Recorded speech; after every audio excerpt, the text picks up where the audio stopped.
এর পক্ষ থেকে আপনাদেরকে সকলকে সংগ্রামী অভিনন্দন ও শুভেচ্ছা জানাই। আজকে তারেক জিয়ার স্বদেশ প্রত্যাবর্তনের যে সমস্ত বাংলাদেশের আফগান জনগণ উপস্থিত হয়েছে তাদেরকে আমি সংগ্রামী শুভেচ্ছা অভিনন্দন জানাই।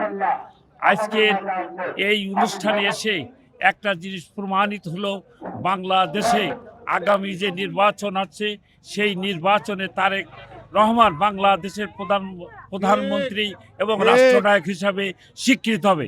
আজকের জনতার ঢলে প্রমাণ করেছে যারা দীর্ঘদিন ধরে এ দেশের পরশক্তি হিসাবে রাজনীতি করে, যারা স্বৈরাচারকে আশ্রয় দিয়েছিল, যারা এ দেশেরকে দাবিদার ইসলামী রাষ্ট্রকে বিকৃত করে এই দেশটাকে একটা মৌলবাদী রাষ্ট্রই পরিণত করতে চায়, আজকের এই মহাসমুদ্রের জনসমুদ্রকে প্রমাণ করেছে বাংলার মাটিতে বিএনপি ছাড়া আর কোনো জনপ্রিয় দল নাই। জীবনের সব আয়োজন এখানে একসাথে।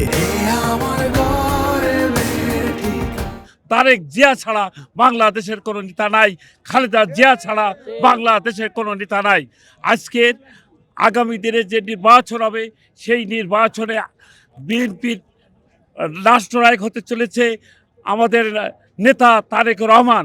যে ফ্যামিলি কার্ড, বিভিন্ন যে কর্মসূচি দিয়েছেন, কৃষকদের ভাতা এবং বাংলাদেশের একটি স্বনির্ভর রাষ্ট্র সার্বভৌমত্ব রক্ষা করবে, বহুদলীয় গণতন্ত্র রক্ষা করবে। আজকের এই জনসমুদ্রে সাম্প্রদায়িক সংবিধি হিসাবে বাংলাদেশকে একটি স্বীকৃত রাষ্ট্র হিসাবে পরিণত করবে। আজকের এই জনসমুদ্র সেই প্রমাণিত করে।